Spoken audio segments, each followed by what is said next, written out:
Hi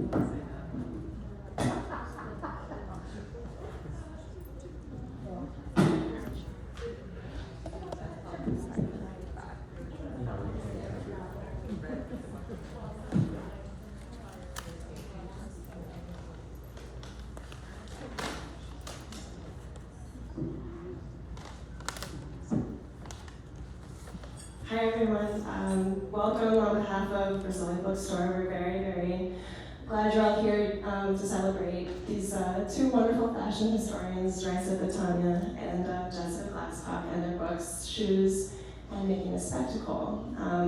We're going to get started in a minute, just a few housekeeping things up top. They're going to be in conversation, and then we'll have an audience Q&A, followed by a signing here at that table. Books will be available for sale at the front, at the register up there, and also you can find me, and I can do it on my phone and tell you a book like that. Thank you, sir, for supporting the bookstore by buying the book and supporting their work. It really makes these events possible, so thank you in advance. We ask that you please keep your masks on during the event, just keep everyone safe, and I think that's it. I'm going to hand things over to Colette now from Eyewear Press. Thank you, and thank you again for all of you for joining us. As Christine mentioned, I'm Colette, I'm with Eyewear Press, and this is actually my first time back for an in-person event at this beautiful Rizzoli salon since 2019, so we're really glad to be here in this beautiful space, and we have a really fun evening planned for you all. So I'm delighted to introduce tonight's two speakers, fashion historians and authors, Raissa Bretaña, Glasscock. Raissa is the author of Shoes from Eyewear Press. She's a New York-based fashion historian and adjunct professor at FIT, where she earned her master's in fashion and textile studies. She consults on period film productions, and you may also recognize her from her popular YouTube series, which she hosts for Glamour, Would They Wear That? And you may also see her hosting at various vintage fashion shows, and we're very excited to be here tonight also with Jessica Glasscock. She's the author of Making a Spectacle, The Fashionable History of Glasses, available from Black Dog Monthfall. A fellow New Yorker, she's a writer, researcher, and college instructor. Her previous books include Striptease from Gaslight to Spotlight and American Fashion Accessories. However, Jessica would like to note that she's primarily devoted to being a professional mama. I can't blame her. It sounds like her. Well, without further ado, I'll take it away, ladies.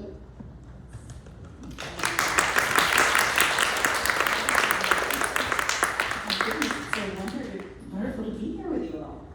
Yes, thank you all for coming. It's very exciting to see human faces in person. Let's do this. Yes.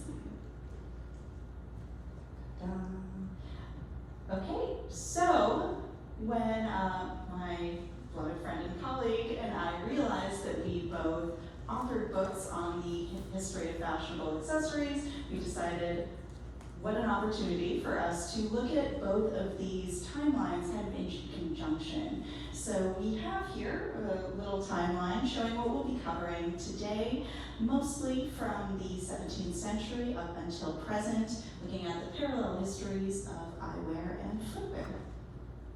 Yeah, I think let's get into it. This is just a preview. We've got a lot more. We're going to start with. So we're going to start with shoes, and we're going to start with particularly exciting shoes, namely these chopines. These were fashionable from the 16th and 17th centuries, particularly in Venice, a canal city. And so these had both symbolic and practical purposes. Hard to believe that these are practical when you look at them, but if you think of how flooded and muddy those streets were, these elevated shoes really did help keep one's foot away from the mud and the like. However, I think the more important thing to glean from this absurd footwear is the actual physical social positioning. These shoes did elevate the wearer, quite literally lifting them up to a higher social standing. And not only did it physically raise them, but the actual fabric that was necessary to cover the wearer's legs increased. And during the period when textiles were especially valuable, this was a brazen act of examples, they could get as high as 20 inches tall, but in the next slide, we have comparatively more reasonable heights. These are about 3 to 6 inches. And we see that these show-pins did position the platform towards the front of the shoe. And yes, there was a bit of teetering involved, but another display of conspicuous consumption. Sometimes 2 attendants were required to help this highly positioned lady, or oftentimes a highly positioned courtesan, to literally parade through the streets and so people could observe their finery. And so these show-pins are very, very enthusiastically collected by museum collections because they're just so weird and wonderful. And so I actually think they're disproportionately represented in museum collections, but I mean, look at them, they're fabulous. Who can resist? I know, and so I think kind of a similar thing is happening in eyewear, right? Well, for one thing, eyewear also has its origin story in Venice. Because that's where eyewear was first invented. Around the 13th century, you had first the idea that you could potentially use a magnifying lens to help you read. This was especially popular amongst, let's call them medieval tech bros, like monks, and arms makers, and people who made their living reading and writing. And those people were also likely to live past the age of 40, which was not a thing for a lot of people in the Middle Ages, and so they would often develop presbyopia, which is to say, the sight issue where it becomes difficult to read. And so you have the development of the first eyeglasses, probably in Venice. They haven't nailed down who invented them, but definitely in Venice, and definitely made from, at first, beryl crystal.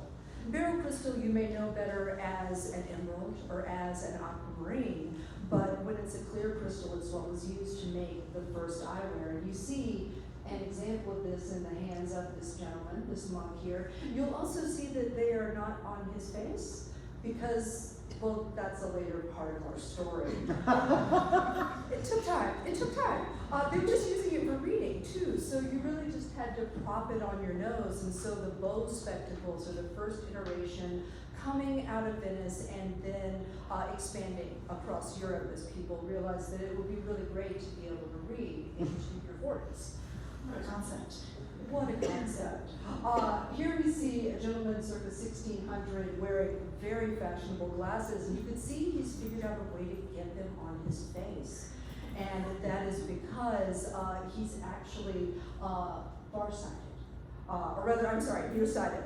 I'm going to do that one next. So he had to wear them, and so he's got cords keeping them on his face. In the Spanish court, where this gentleman hails from, glasses were very fashionable, which they weren't everywhere. In part because glasses became democratized in the 17th century. So at first you have glasses that are like chopines, they're very fabulous, and then you have glasses for everybody.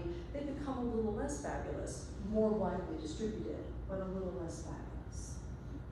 We'll become rare. Yes, well, we're going to move into the 18th century, and if you look at the long view of the 18th century, there is a similar story of gradual democratization ushered in by one French Revolution. But before that, let's take a look at kind of the height of 18th century fabulousness. And this is a century that was really ruled by these ostentatious aesthetics, late Baroque, Rococo. And so when you think of the 18th century, you think of Madame de Pompadour and Marie Antoinette and these candy-colored confections. And indeed, the shoes that were fashionable during this period were created to coordinate with these sumptuous garments. So it was not unusual to have your fabric shoes constructed from the same textile upper as your gown.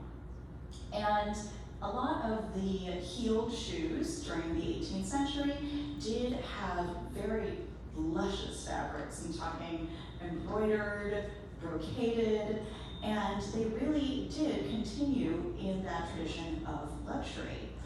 Because because you can see these shoes here, they do have this fastening. They're called latchets, these two side straps that overlap over the top of the shoe, and they're fastened by this buckle that is very conspicuously adorned with rhinestones. And the only thing perhaps more conspicuous than a rhinestone buckle is the talon rouge, or the red heel. And the red heel was adopted by King Louis XIV in the previous century, and it was the marker of the French court.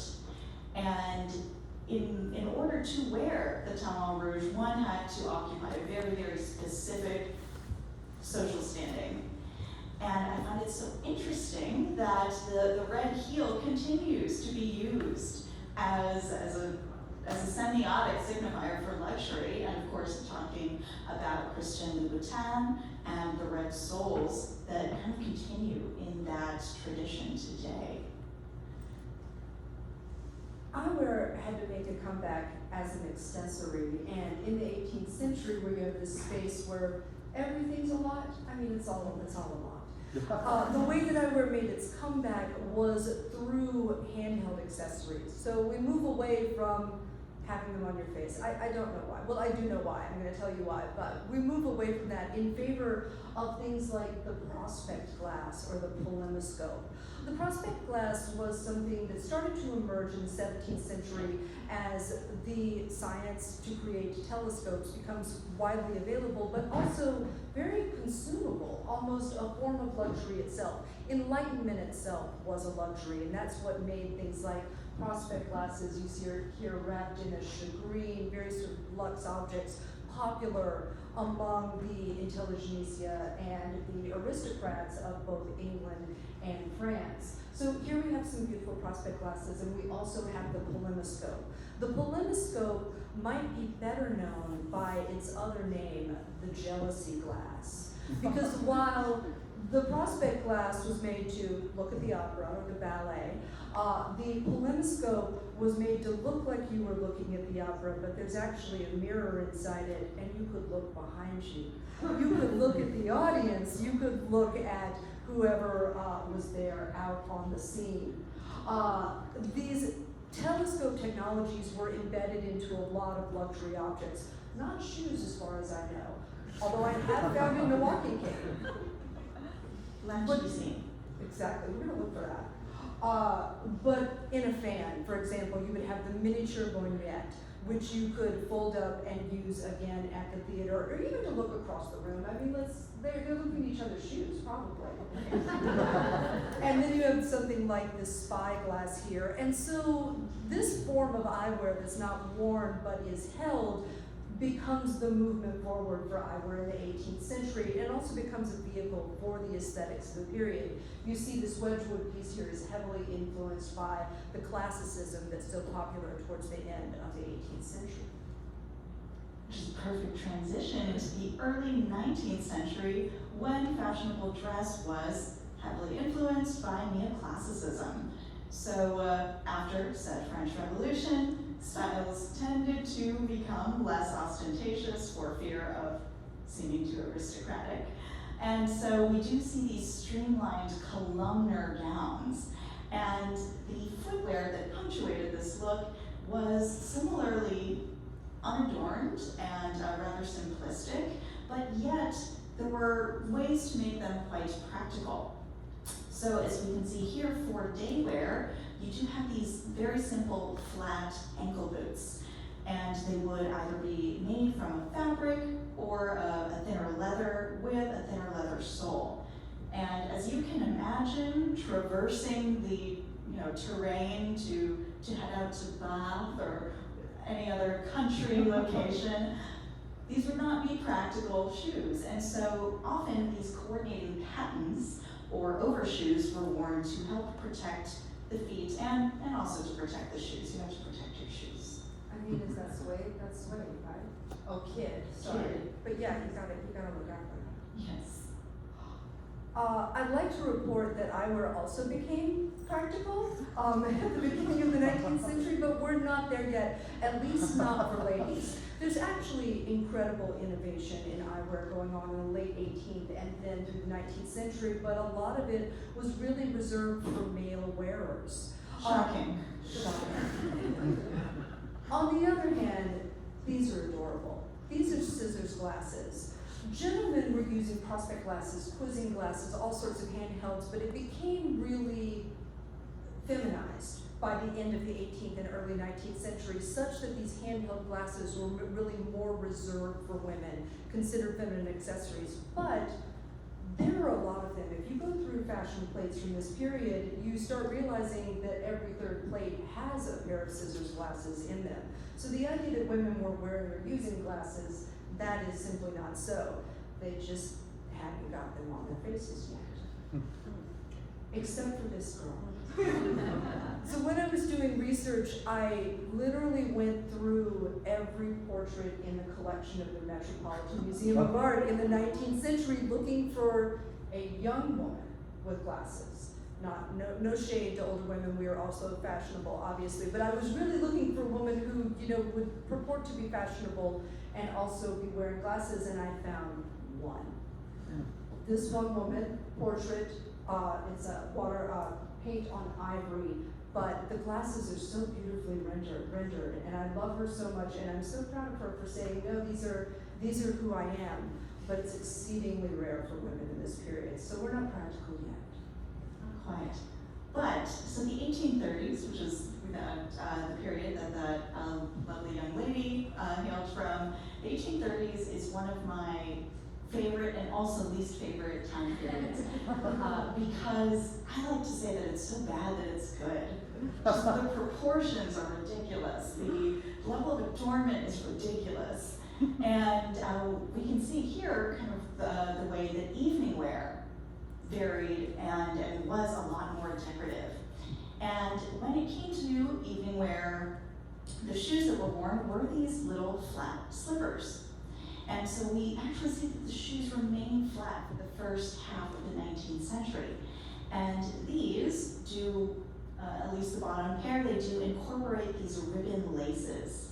And if you think they look like ballet shoes, you would be correct, because this coincides with the era in which point work entered the ballet lexicon. And so you really see these grand romantic ballets emerge during this time. And of course, I'm thinking of La Sylphide and Giselle. And so the current point shoes still worn by ballerinas still bear the hallmarks of the evening shoes from this period. And we don't really see the heel return to evening footwear until, I'd say, the third quarter of the 19th century. And we can see here we still have the same slipper shape, however, we do get a bit of elevation. It's back. The revolution was long ago. We can walk tall again. But during this period, you do have very, very firmly established rules when it comes to what you can wear at what time of day. And so during the day, one simply could not bare their chest or their arms. It would be unseemly. And so at night, that's when you'd see lower cut gowns, short sleeve dresses, and footwear did follow in those rules. There were very definite parameters of what was a daytime shoe and what was an evening shoe. And in this example, you can see that all of the decoration is kind of scooched up to the very, very front of the shoe, just the toe. And that is because, if you look at fashion from the period, the hemlines are quite long. These shoes aren't necessarily on full display, and the only time you would really see any sort of decoration is if a toe just poked out just a little bit, which is why all of the decoration is focused on the front end of the shoe. For evening and eyewear, the period that Raissa's brought us to was also the period of opera glasses. Because again, women aren't necessarily wearing eyewear, but in the evening, opera wear was an opportunity to sort of get back to those jewelry-like modes of the 18th century. And it actually makes a lot of sense. I think in certain ways, in the 19th century, the middle classes are reliving the fantasy of an 18th century aristocratic life. And innovation specifically in opera glasses, they were really perfected in about 1823. They were so popular, actually, they increased the production of optical glass significantly. And they became this sort of luxe object that you could wear out and show off and look anywhere but at the opera, as we see in this satirical print from the period. This is a great piece. I love that the only person who isn't looking through them is, I think, the woman who's waiting to be looked at. Right? That's me. Well, talking about what one wears to the opera in the late 19th century, as I mentioned, headlines are still very, very long during this period, and you would think that footwear would remain simplistic, and yet they actually became more and more decorative, almost as private objects of personality, of design. And we do see footwear evolve in the late 19th century. For one thing, you get the definite right and left shoes. Because up until the mid-19th century, shoes were identical. They were called straights. You can imagine how uncomfortable they must have been. And so technology evolved to allow for right and left feet. But also, we do start to see more of a variety when it comes to fashionable footwear styles. And prior to this, usually boots were reserved for daytime and slippers were for evening, but we do see the emergence of these highly decorated evening boots towards the very end of the 19th century.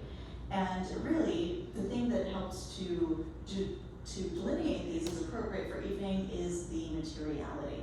We're using more luxurious objects. You can see that the decoration is just a lot more ornate. But so we do see footwear kind of moving on, even though it's still very, very hidden. So, Evening boots approved. Just want to put that out there. So, women did eventually start wearing glasses, obviously. And it's really fun to read Harper's Bazaar and Vogue in this period where there's so much concern about, for example, never wearing glasses in the evening. That was very strictly advised, like, no, it's not a thing, it's simply not done. But you could wear glasses in the daytime. And I found this incredible image of a woman reading a newspaper that I love, that captures the day-wear use of glasses and also captures the use of the pince-nez, which was, in a way, the first kind of universal unisex eyewear that emerges. Now, pince-nez, of course, came in all sorts of shapes, and ideally for women, you would want to wear a dull metal or rimless model to make your eyeglasses as invisible as possible. But pince-nez came in all sorts of shapes and were worn by all sorts of people. This gentleman is a Swedish anarchist, and this is his mugshot. But he is wearing, he's the hottest one. There's a lot of these at the Met, and this is scorching. So I picked him. But he's also wearing the pince-nez. Richard Corson, who's one of the, great icons of accessory history as a writer, and he talked about the pince-nez being this universal middle-class eyewear. But in a sense, it wasn't even fashionable because it was so popular. But it was a place where women could wear eyewear for day, and a place where all this technical innovation that's happening with eyewear can happen as well in all these different forms. And then, but for evening, you should still be wearing lorgnettes, which are the handheld style of glasses that comes into popularity as an alternative to the opera glasses. These I love not only because they're platinum and diamond, as you do, of course, obviously, but they are, well, they're not bifocals, but there's a nearsighted and farsighted lens, right? If you want to go to the opera and read the menu in the same night, you can use these glasses, which is, I think, why we have two pairs going on here. So, I just had a Cartier. Hey, our Cartier, oh my God. Started making lorgnettes in 1887. Bam. So, not quite as dazzling as those lorgnettes, but daytime footwear from the late 19th century into the early 20th century is actually quite utilitarian. And we do see these boots that are kind of ubiquitous in women's fashion. And we start with the high button variety over on the top right. And if you're thinking, my God, those must be very hard to put on, you would be correct. And you would either need a very dexterous lady's maid, or you could use a button hook to fasten all of those up the leg.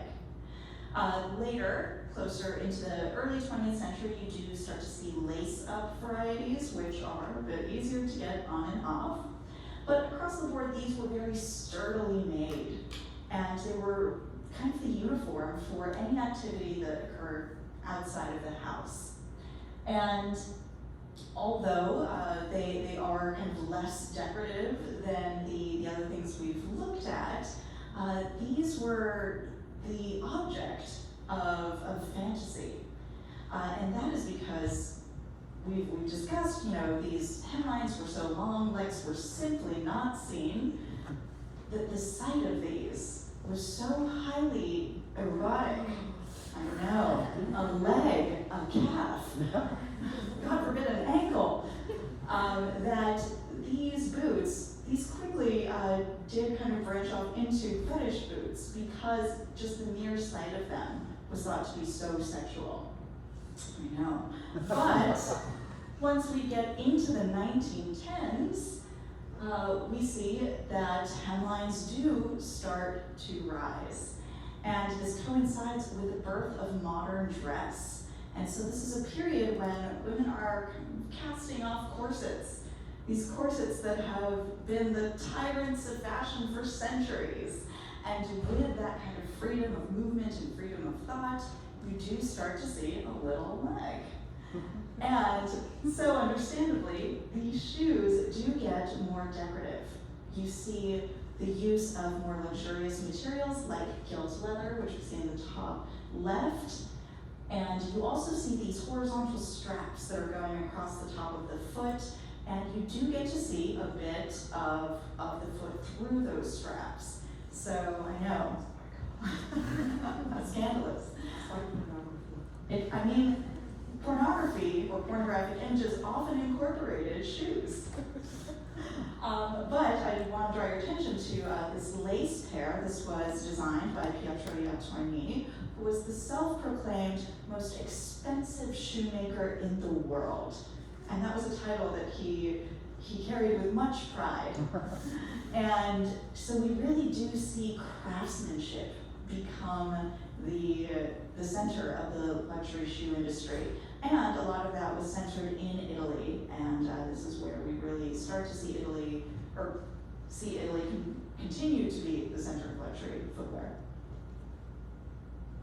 But as we move into the 1920s and 30s, skirts are rising even higher, shoes are becoming more and more decorative, and even just the very form of the shoe, they're starting to open up. We have open quarters, you can see pretty much the entire top of the shoe, and it really just ushers in this new era of fashion. And I love that as you start to be able to see the shoes, you're also going to start to be able to see. This is like a last hurrah yet. Although I had to include it because this fashion plate is incredible, and that dress is yellow taffeta and monkey fur. And it's an afternoon dress, which, okay. Just like your casual, just tea time. Relaxed event, really? So these lorgnettes, though, are on their way out. At the same time, I think there's this revelation of the character that can come with eyewear. And I think the avant-garde of that revelation of eyewear and character is the wearing of the monocle. Now, the monocle goes back to the 19th century. It really becomes a stage prop even by the 1880s. It was already so well established as like the marker of a sort of constipated Britishness, I guess.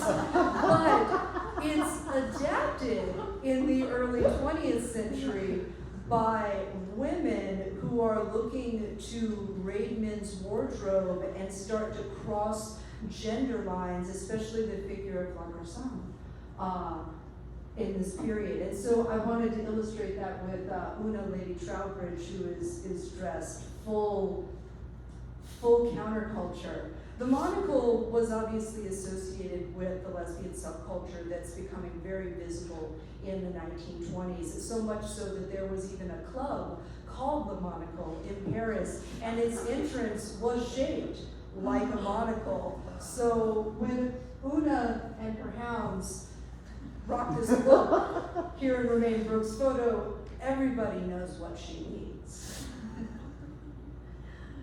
And when we're talking about the fashionable women of this period, yes, there is La Garçon, that kind of tomboyish look.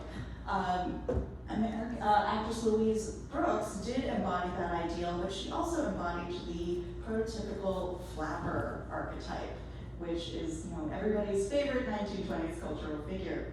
And of course, when you think of flappers, you think of frenetic Charleston dancing, you think of those short skirts, and my goodness, so much focus was on the legs and on the feet, more than at any other time in history. And so I'd say this is kind of really the golden age of shoe design, because all of the materials are just so incredibly sumptuous. Here we have this pearlized leather and the pave rhinestones, and you get these luxurious silks with rhinestone straps. And straps become very, very important during this period, because if you think of all the fancy footwork you're doing at your jazz nightclubs, you don't want to lose your beautiful shoes. And so you start to get different fastenings, most famously the T-strap fastening that kind of went across the instep and then one down, kind of bisecting the foot, which really helped keep your shoes on your feet. But note that while we're getting more and more decorative, we're also getting more and more luxurious, because one of my favorite aspects of 1920s footwear are these interchangeable heels. I know, the gasp in the room. So even though so much of the focus was on the top of the foot, one could not neglect the heel. And so these beautiful, beautiful heels, they were made of wood and covered in celluloid. And this celluloid is an early man-made material, and it could be made to mock tortoiseshell or mother of pearl or lacquer, really, really tapping into those luxurious materials. And as if that wasn't bougie enough, we're going to add rhinestones, because we just need to elevate it, make it as flashy as possible. And you can see even into the 1930s, after hemlines drop, we just get fully encrusted shoes. So the limit does not exist when it comes to fabulousness.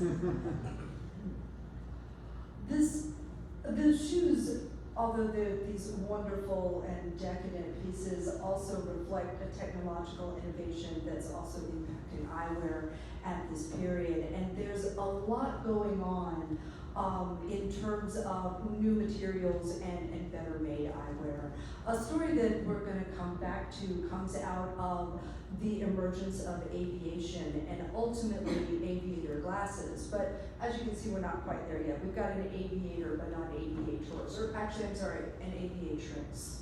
Flying flappers were a thing in the 1920s, and at first they wore the highly functional goggles. But it's from the goggles that Giuseppe Ratti, who's an Italian eyewear maker, develops a teardrop-shaped goggle that then becomes the aviator. But that wasn't really the sort of technological killer app of eyewear, if you will. The killer app was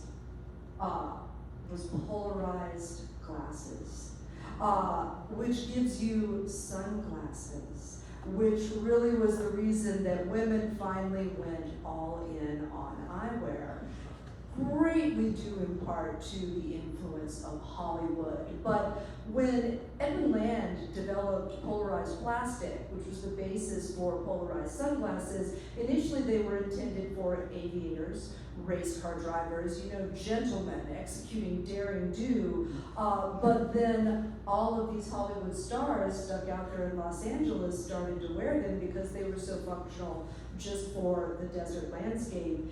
they were really caught flat-footed when all of these women started wanting to wear sunglasses, but they did, so that audience was served. Yes, and those of you who know me know I'm not going to not talk about Hollywood while I'm here. And so Hollywood was actually also very instrumental in creating the celebrity shoe designer. And here we have images of Salvatore Ferragamo, who had a very impressive roster of celebrity clientele. You can see in the image on the right, those are all of the shoe lasts that belong to all of his clients. You can see there's Audrey Hepburn, Rita Hayworth, Sophia Loren, Greta Garbo, the Duchess of Windsor, and of course, my personal favorite, there he is meeting with Joan Crawford. A bit earlier in his career, but he would really establish himself as a shoemaker to the stars. And that would in turn make him a star designer as well. And even the name Ferragamo still retains that sense of prestige and glamour. But my favorite thing about Ferragamo is actually his imagination and innovation when it came to experimenting with new materials and forms. And Ferragamo, the company, has done a very, very diligent job in kind of documenting all of his innovations and his designs and his patents. And he's credited with pioneering a lot of different techniques and materials. And one of those designs, he's credited with popularizing the cork wedge platform and heel. And this on the right is the most famous example. These are the rainbow sandals that were designed for Judy Garland. And this is a design that the house continues to reproduce. I believe you can just go on the Ferragamo website right now, drop a couple $1,000s, get yourself a pair. But they have done a really great job kind of hanging on to the legacy of design. And another is this shoe over here on the left that boasts the F heel, Ferragamo heel. And it's this kind of undercut cantilever heel. And both of these look so kind of like strange and conceptual, but in reality, if you think back to those Chopins, it isn't a far stretch to think about that cantilever support with those raised platforms at the front. And Ferragamo was experimenting with form, and other designers, on the next slide, did follow. You can see these are kind of the more daring, more conceptual versions of some of those shoes. So here we have like the full undercut wedge. And over on the right, this is a pair by Andre Perugia, who was a very well-regarded designer, that is an archless design. No arch support here, no illusion of it. But these designers are really starting to experiment with form and trying to think what is a shoe and what can a shoe be?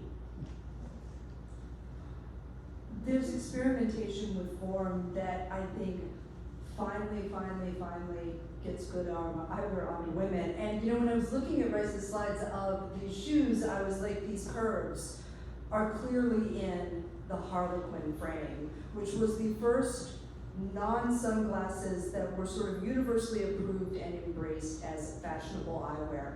In the 1930s, a woman who had several jobs, but at the time was a window dresser named Altina Shinasi, looked at the eyeglasses in the window of a store and was just disturbed and not engaged by what was there on offer. And so she had this crazy idea that she was going to make eyewear in the shape of the Harlequin mask. And she went to several eyewear makers in New York, and they all, showed her the door. They were not inclined to follow up this idea. And it's a shame because it was a very Harlequin moment in the 1930s. Schiaparelli's Harlequin collection. You could buy a Harlequin Great Dane. It was a big time for Harlequins. So she finally convinces the eyewear maker Lugine to make these glasses, and they were a huge hit. Claire Booth Luce bought one of the first pairs of Harlequins, and they become fully embraced by the world of fashion because of this upswept form, which was the idea that it was sort of pulling the eye up away from the face, giving your cheekbones some love. They had an innovation of the full view frame in 1931, which moved the temple, the side piece of the glasses, up a little higher. But there hadn't really been anything done since that until the Harlequin frame came in. And what they also are is a return to eyewear that's like jewelry, which is kind of where we started. They were also optically correct, and that was really important as well. And they were covered under union health plans, which also helped to popularize them, especially in the heavily unionized fashion industry in New York. They become an icon of the 50s and the early 1960s, and then become an icon of that era afterwards. But they did also finally let women see. So, jumping in right around the same time, we see this very, very feminine eyewear emerge, and it coincides with a period in fashion that is all about hyperfemininity, due in part to Christian Dior's new look, which was all about celebrating the female form. And one of the most legendary footwear collaborations was the one between Christian Dior and Roger Vivier. And Vivier designed shoes for the House of Dior from 1953 to 63, and oh my God, the shoes that come out of this period, they're delicious. And if we look at these two examples, we see that there is a new shape, one that has not been seen before, but may seem very recognizable to us, because this is the birth of the stiletto. Ouch. Yes, ouch, because stiletto literally translates to dagger or knife. And so, of course, a stiletto is that ultra skinny heel, and that silhouette is made possible by the steel rod that is used to support the weight of the entire human body upon this very, very skinny heel. Because previously, heels were either made of layers of wood or cork, basically things that could not support the weight on that tiny real estate. And the invention of the stiletto, it's one of those things that many designers fight over who invented it. Some credit Andre Perugia, others credit Vivier, others credit Ferragamo, but to Vivier's credit, he kind of took the stiletto and then he started experimenting with it. And so we see that he starts developing interesting shapes using that stiletto technology. And so I'll actually start here on the bottom, this fantastic blue pair that's covered with feathers. This is the chalk heel. And it's this like concave curve that seems to defy gravity. And it's almost claw-like. But he kind of does the inverse of that with the comma heel. It really just looks like a little comma that has the stilettos curving inwards. And so we do see experimentation kind of on the back half of the shoe happening during this period. And another designer that experimented with heel shapes was the great Beth Levine. So good. Beth Levine, who is heralded as the first lady of shoe design. For good reason. She was such an innovator, she was so imaginative. And you can see this top right example, she is using the sole to create this rolled heel. And so really kind of reimagining what the actual ingredients of footwear construction are. And in this bottom example, you can see the way that she uses synthetic materials. And she was very, very experimental. She did crazy things like topless shoes that you just applied with adhesive to the bottom of your feet. She loved to play with elements of invisibility. And in this pair, she is making the heels invisible by using lucite. And the emergence of plastics in the 1950s and 60s, of course, affects many industries, footwear, and of course, eyewear. Eyewear, clearly. Because, you know, the 1960s is such an age of plastic, and an age when plastic was a utopian material, which is to say, instead of visualizing plastic as that which clogs our landfills, plastic was great. It was democratizing force. It was going to, you know, give everybody everything they wanted. And that was very true of how it was applied in eyewear. So much so that when I got to the 1960s chapter in my book, even though I've been trying to find an eyewear silhouette for every decade, I'm like, you know what, I don't know. Like, I don't have an answer because everything was possible and every style of eyewear was being made in the 1960s. And the novelty that we see in Beth Levine's shoe designs, for example, is also something that was applied very much to eyewear, in great part because the idea is buy more. You need a pair of glasses for every mood, every hour of the day, you know, and when you're reading in the magazines, it's like, well, you wouldn't have just one lipstick color, would you? Why would you have just one pair of glasses? There's a great line from Diana Vreeland's Vogue about, you know, that the worst glasses are selected with some kind of view to eternity, like herringbone tile, which I guess was a thing in the That is the most Diana Vreeland thing I've ever heard. I mean, it is the right tile, I guess. So in this period, you have a lot of innovative plastics, and you also have the birth of a new plastic that's going to take us into 70s eyewear, which was Opteal. Opteal was a thermoset plastic. Most of the plastics that we see in eyewear up into the 1960s are celluloid acetate, essentially, that you would cut the eyeglass frame out of it. I'm just talking about wire frames, that's another category, but for plastic it was that. But Opteal was a thermoset plastic that could functionally be injection molded, and it made much bigger shapes possible, and it made jewel tones possible again. And again, this sort of circling back to eyewear as jewelry. The first designer label that gets all over this is Christian Dior, who had established and licensed their first eyewear line with the company Tura in the mid-1960s, but then in 1969, they moved over to Opteal, which was the Wilhelm Anger run company. And then we're into go big or go home. We're into Jackie O's, right? Like that's the result of the plastic utopia in eyewear. And then everybody did it. I mean, there's this vision of eyewear in the 1970s, and it comes from the fact that so many fashion designers kind of engaged with these really oversized styles and trying to each create their own version of it. These are, you can barely see his name there, but Norman Norell, and I love them. But they're also kind of, you know, comically large, but at the same time, that was part of the point.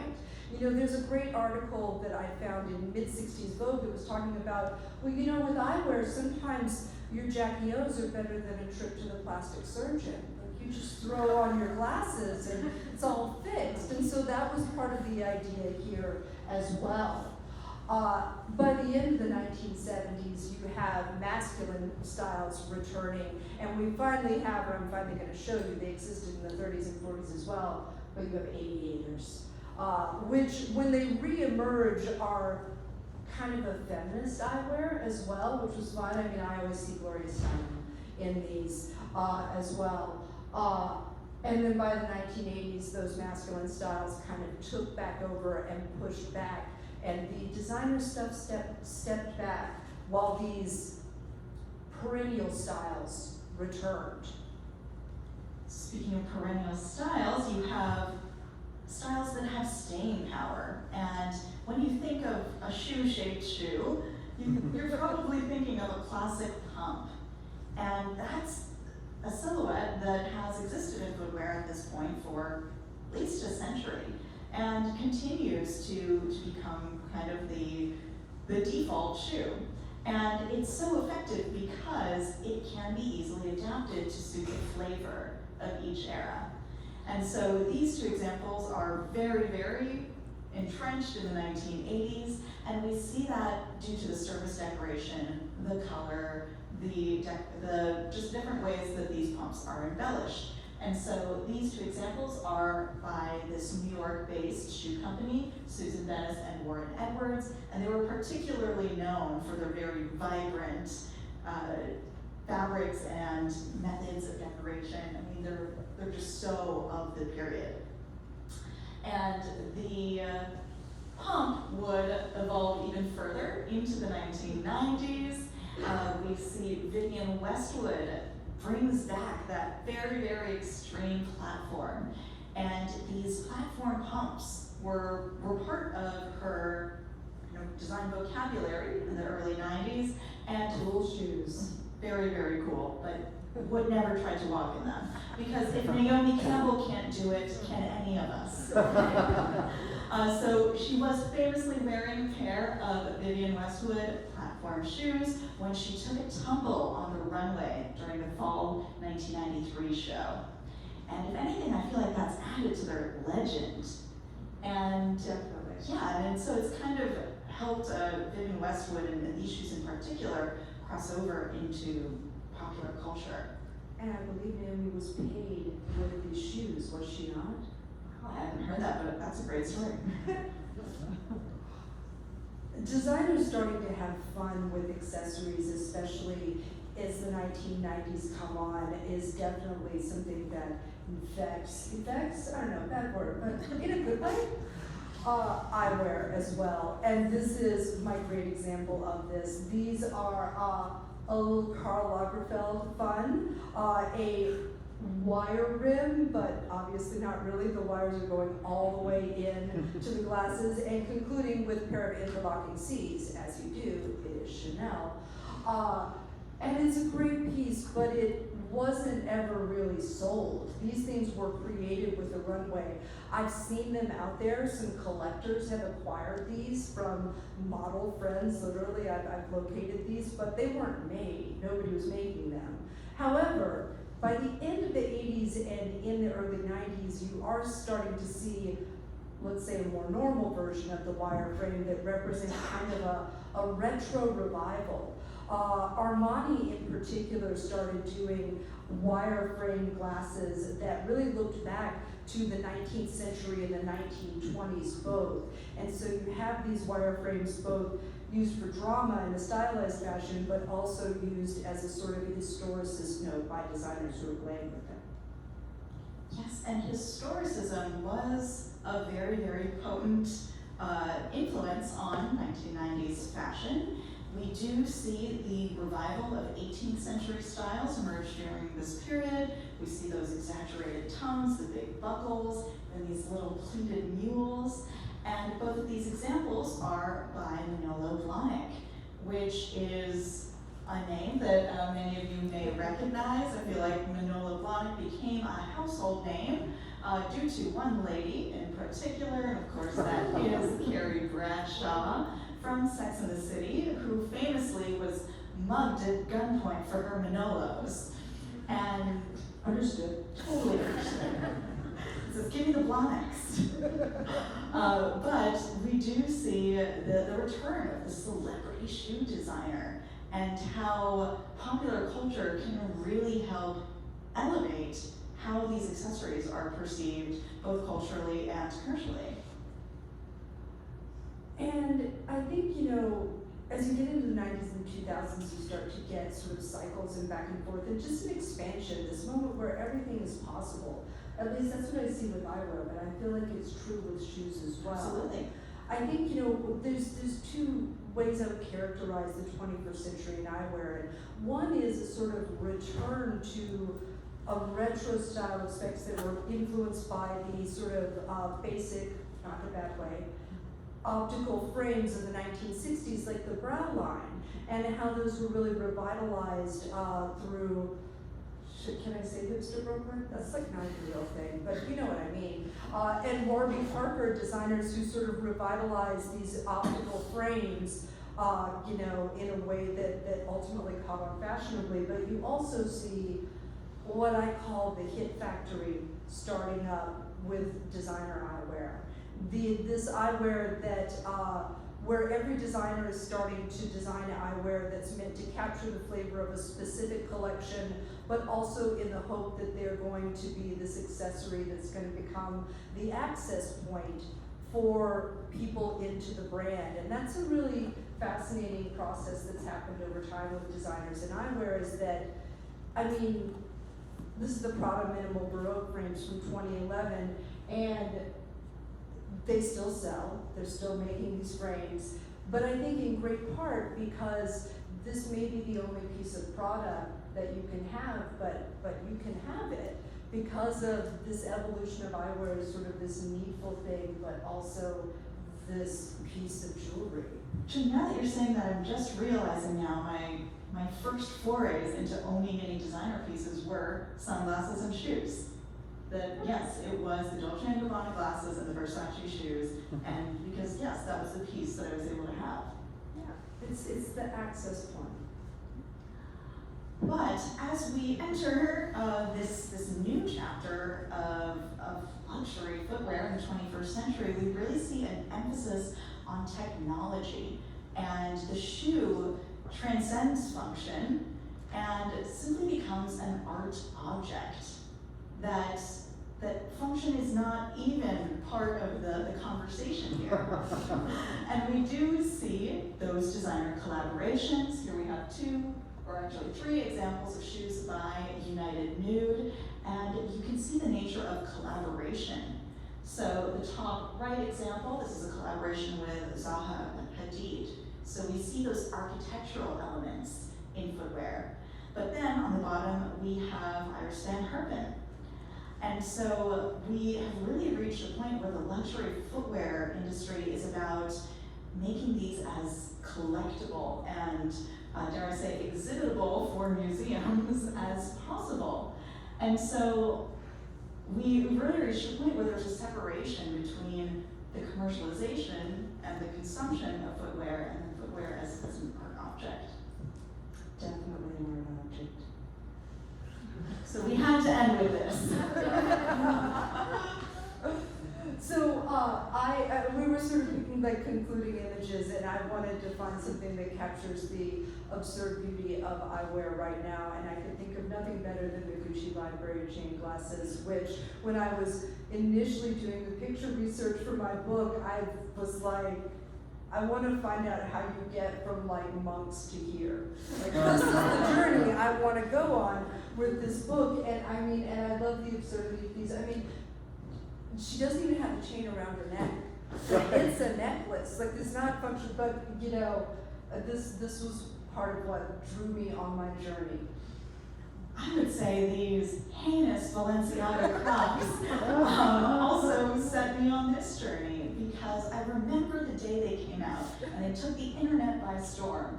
And I remember thinking, how did this happen? How did we get here? And this is actually the last pair of shoes I have featured in my book, and I actually think you can draw a pretty direct line between those show pins to here, looking at these ideas of elevation, but also looking at technology, because yes, these are injection molded, and looking at the way we have consumed the history of aesthetics and having it result in this. But they have moved on. There's a Croc Stiletto now, so the Croc platform is out. But truly, I thought this was a cultural moment, and it just goes to show that really, even though we just looked at 400 years of design history, it just goes to show how fascinating this evolution has been. Agreed. Thank you.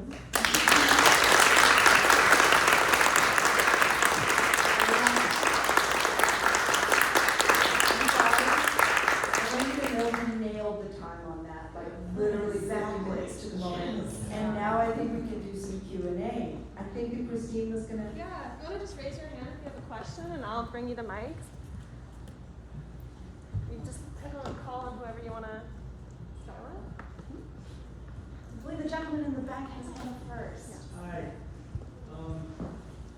Being an engineer, I was kind of interested in the removable heel shoe and how stable that was, how to attach it, and did they fall off? So it was a situation where you would choose the heel and they would be very, very firmly affixed. It wasn't interchangeable, you would take them to a collar. I So think they were, you just change them. yes. I mean, somebody designed that. That's what we need. Yeah, let's do that. But they weren't necessarily interchangeable, but they were customizable, I believe is a better way to put it. Well, let's see. Have you looked at 3D printed shoes at all? Yes, absolutely. Within that 21st century story, so many of the shoes are utilizing these new technologies, and 3D printing, United Nude has definitely done quite a bit of it, but not only just the heels, but also insoles and other parts. Thank you.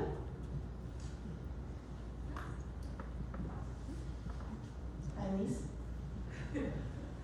Totally anonymous. Two things. One, when Ford made a heel in the 50s. Oh my gosh, I would like a pair of those. Yeah, they're gorgeous. And the other thing is, I found in my own research that there were a lot of times when American style would break off quite distinctly, particularly in the 18th century or 19th century, from British style. Did you find that in shoes and eyewear as well? In eyewear, I feel like earlier on there's a real difference between how eyewear was treated at court. So the Spanish court really embraced eyewear, but in the French and British courts in the 17th century, it's associated with age and infirmity. But generally, it depends on what kind of eyewear you're looking at. I think, as the technology advances, everybody embraces the advanced technology, for the functional reasons. But in terms of, I feel like I didn't find those differences in terms of like 19th century fashion, which if that's, where you're focusing. I do find more difference in 20th century, and European frames are a lot more adventurous than American frames. Certainly, I think that American frames were much more about functionality. Whereas you get a lot more fanciful and adventurous frames, especially coming out of France. And there's a back and forth. There's different sort of locations where like innovation pops up and it becomes the center where the most fanciful eyewear is coming from, and then it'll bubble down and it'll be somewhere else. But I didn't find that it was the kind of difference that you might see with clothes. Actually, in the 18th century, there was quite a difference in the heel shape when it came to French versus British shoes. French heels tended to be skinnier and higher, and the British variety, they were lower and stockier. And so if you have the British colonists coming to America, one can assume that they adopted those sensibilities. Brian? Sure. First, I just want to say thank you to you both. The point you made, or I think both of you maybe about in-person events, it was just really refreshing to hear from two experts in person and not online, so thank you for that. My question is sort of quirky. I'm curious if tomorrow you both had an exhibition opening, let's say the Met. Let's say that. Let's say that. It's very specific. I'm curious what your, not only maybe what the era would be, but what your signature image would be for the exhibition. So like what would be the shoe or the eyewear or the silhouette if you had to pick that one signature image? Oh my. I didn't know we'd be tested. Well, I mean, I feel like I have to point to the shoe on the cover of my little book, which was selected by the team at Abbeville, and it is a Roger Vivier shoe. And we liked it because, first of all, it was red, and a shoe-shaped shoe is usually red, and it literally looks like the shoe emoji.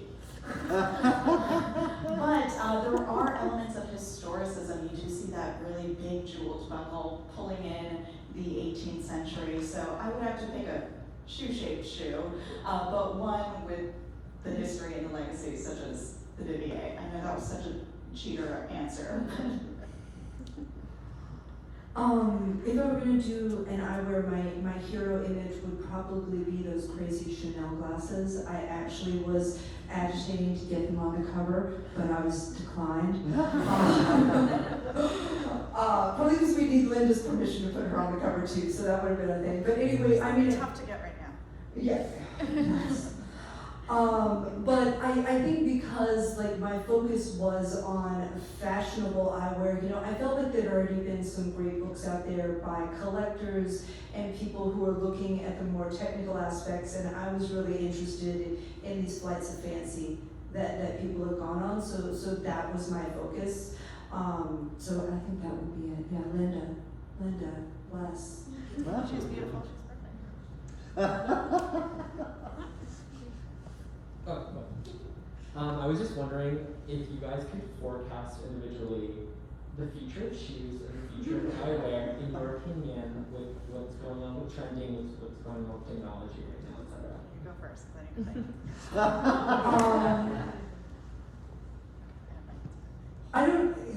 I don't feel like the research that I did for this book like put me in a place to say that in a sense. Like I think I was thinking so much about the history and not where it was going. I do think that you can kind of, I think that it's about abundance. Like I don't think that I don't see a new silhouette, because I feel like what I learned over the course of my book is that there are periods where you have sort of specific eyewear silhouettes, but they never go away. Like cat eyes, when they went away hard. Like there were some mean articles in WWD about the kind of women who still wore half cat eyes in 1968. Like they were brutal. But I think nothing really goes away. And it has to do with the manufacturing capacity for eyewear as well. So I think that, the sense of abundance is gonna be where it continues. I mean, I'm sure, we just had like tiny frames again. No. Thanks, Kanye. But I don't have a prediction like that. I just think nothing ever really goes away anymore, and you can wear whatever you want. I always tell people that I'm a historian and not a forecaster, but I can draw upon history to kind of just look at what I think should be coming next. And I do think the name of the game in fashion as a whole is, of course, sustainability. And I see that so many footwear brands, and the ones that are up and coming, are the ones that are exploring sustainability in a very real way. So I am a personal fan of Rothy's. They kind of started the idea of using recycled water bottles to make this filament in order to create these woven shoes that are zero waste. And they, oh my gosh, so many knockoffs, because it's a very popular idea, and they're washable, and they're definitely not cheap, but they're the type of shoe that you can have in every color. Because I don't think that idea will go away anytime soon. Because, ladies, if you have a shoe you like, you get them in every color. I have these shoes in maybe 5 different patterns, because I love them. So I do agree that idea of like multiplicity and just having more is going to be the name of the game, but how to do so in a sustainable way. Let's go over here, Natalie. Oh, wait, sorry. Let's go, Natalie. Hi, I had a question for you, Raissa. I was wondering, when did the term pump come into play? And what does it refer to specifically, or did you find anything about that in your research? Pump specifically, I kind of struggled when I was creating the labels, because so many museums just say evening shoes. And at what point is something a pump? At what point is something a slipper? And who's to say? But I do know. You're to say. But I think like perhaps one of the most like classic examples is when you think of men's opera pumps, the like heeled formal shoes. But I'd say like I started seeing it more and more in my research once you really get into the 20th century. The term slipper hangs on for quite a bit, which is odd for us to conceive of because slippers are for inside. But yeah, perhaps we'll get to that more, but it's definitely a 20th century phenomenon.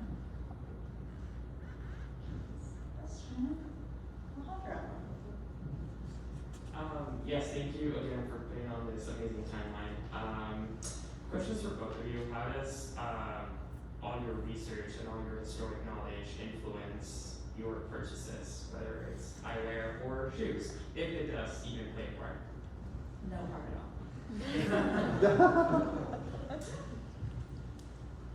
all. I don't know if it, the thing about eyewear is that I completely ignore in my book is that it's really personal to like your face and fit and the bespokeness of eyewear, which persists in a way, which is one of the really great things about eyewear, that it does have to be fitted in a specific way. Maybe it doesn't limit your choices, but it certainly influences your choices. So while you can sort of put on like the mask of fashion in terms of eyewear, I don't know if the wide array and opportunity for that influences me so much as like what makes me look good. That's fair.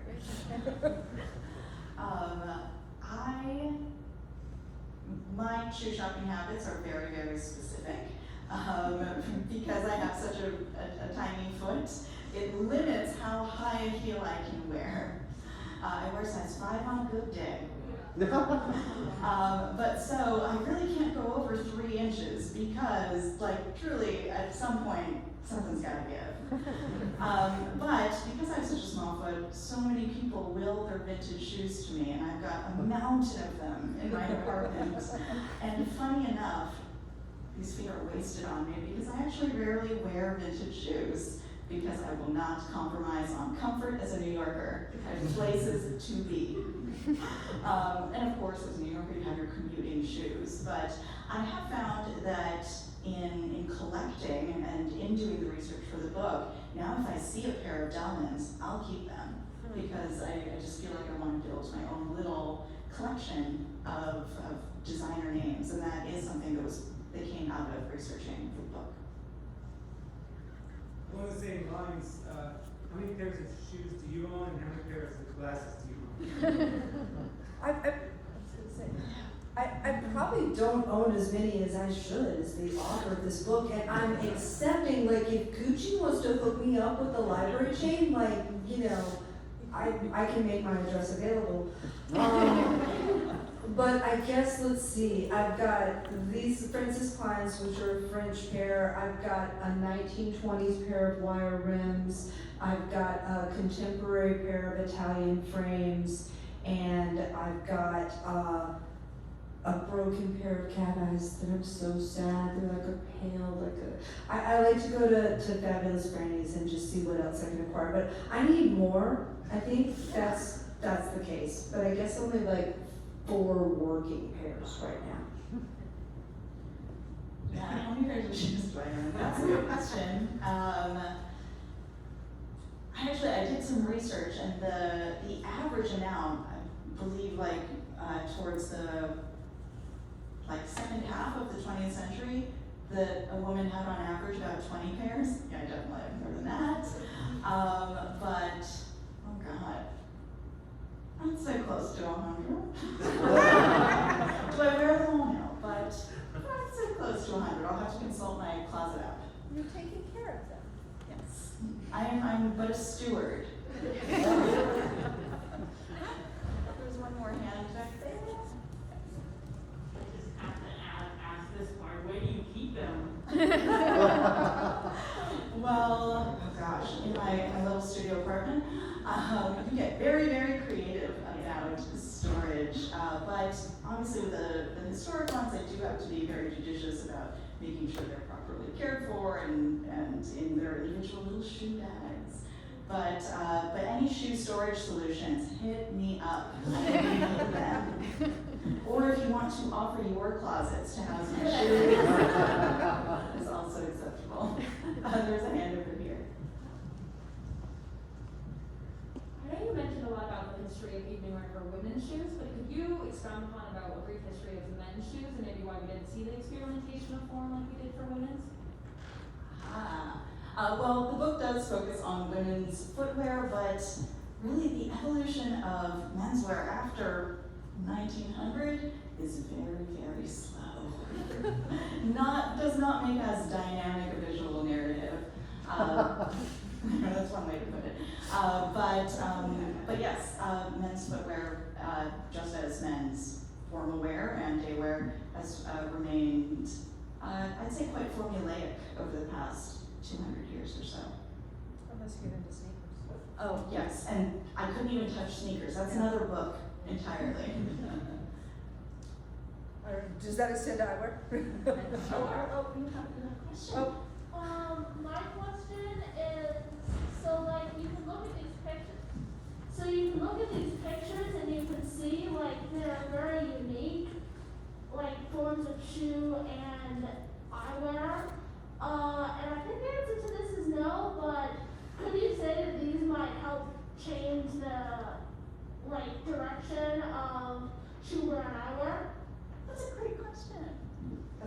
question. That's my son.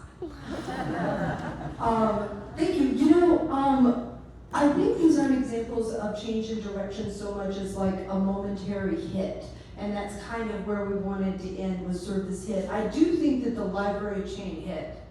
I mean, it was. It became a master. Yeah.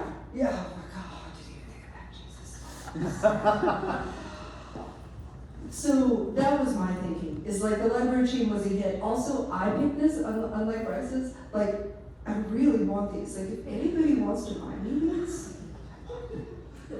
Nobody buy me these.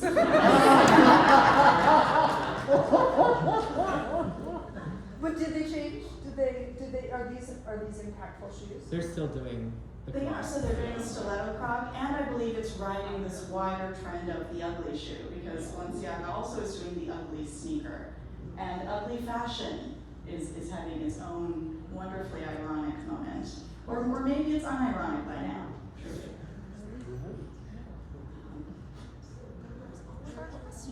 What is for you the most iconic pair of shoes and pair of glasses of history? Could you hear?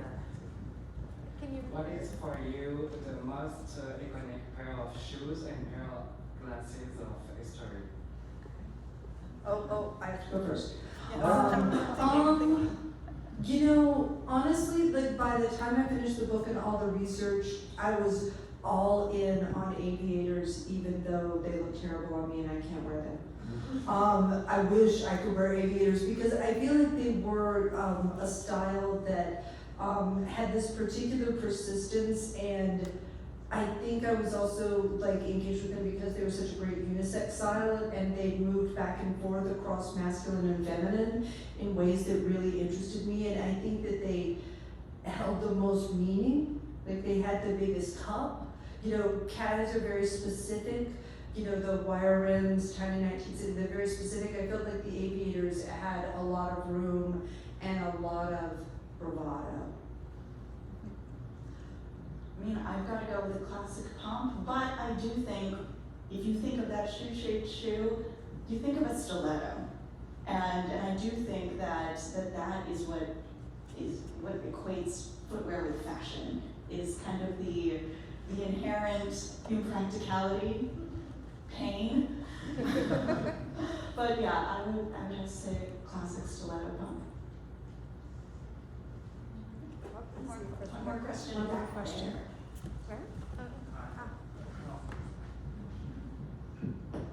If you were to make a follow-up book on sneakers, would Heelys get a footnote or a chapter? The book would be about Heelys. I am not the scholar for sneakers, but there are many out there. But truly, Heelys were a moment, and that moment came and went far too quickly, if you ask me. I think we can close it there with that excellent question. Thank you. Well, let's give them another round of applause.